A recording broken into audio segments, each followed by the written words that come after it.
what I can do. And as she was going up the steps, she heard them snickered. She turned around, went back by, says, "Your boys are just telling me a fib." And they were. And the mother did, they had, but the man that gave you tests never had to give me a test because he knew I was driving like that all the time. And we all called him Uncle Billy. And so I never had to take a driver's test. You were lucky. Yeah. But So, did you? But what was the story about the horse? huh? What'd you say about a horse? Oh, when Dad wasn't using the plow or anything, I'd go home and I'd walk home and get my riding outfits on. And if they had a game going on at school, I'd saddle a horse up and go back to school and sit on the horse right by the fence and watch the game, like football game or whatever it was, going on all the time. And the kids from town came in and wanted to ride the horse. But now when I was riding up by the horse game, I never let anybody ride it. Oh, no. What town did you grow up in? What town did you grow up in? Camden. Camden. Mm-hmm. My mother started the cafeteria. I was in the 4th grade. We had to take our lunch in bags. And so then Mother started the cafeteria. And the first year had it, I think it was only a year, everything she made was on her own. But in another year or two, then she had to give the money over to the school, and they paid her a salary like. And the kids that wanted to get their lunch and had no study hall the last period of the day in the morning, why, we'd come down and help make sandwiches. And they would tell all these old stories, and Mother had a colored woman do the dishes. And that colored woman would go over in that dishwater so far, laughing at those kids, and that when they made him worse. Yeah. And the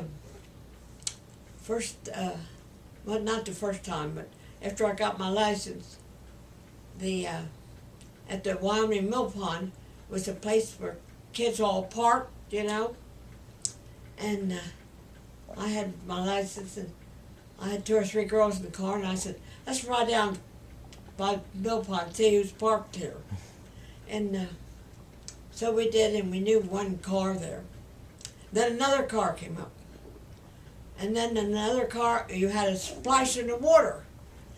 Somebody betted that one of the fellows said he wouldn't go in the water with his clothes on, and for 2 bits. That was a quarter. And they had to pay him a quarter for him going in that water with that. But the next morning, that night, I said to the kids, I said, "Don't you dare tell my mother about Bilo going in the water here. She'll take my license from me." And everybody said, "Okay."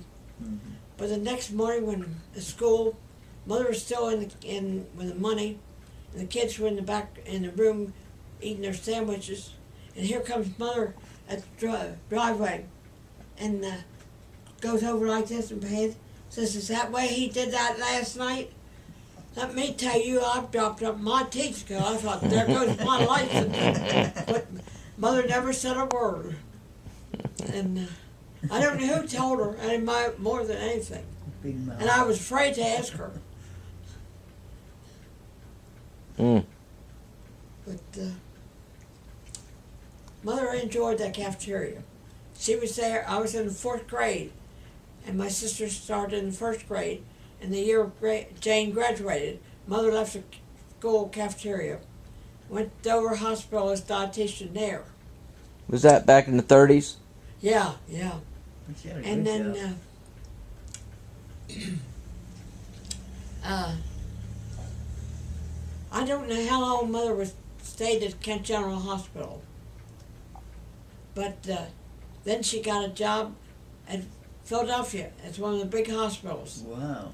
And she went up there. She wasn't there too long because she met another man and got married again. Way to go. And so and then she quit her job there. And when Mother got married the second time, she was standing in our living room, and that's where she got married, in there. Yeah. Mother could sew and make dresses for the kids. And our daughter Peggy and my sister's daughter were not too far off in age, and Mother made dresses for them alike to stand up with her new when they got married. That was nice.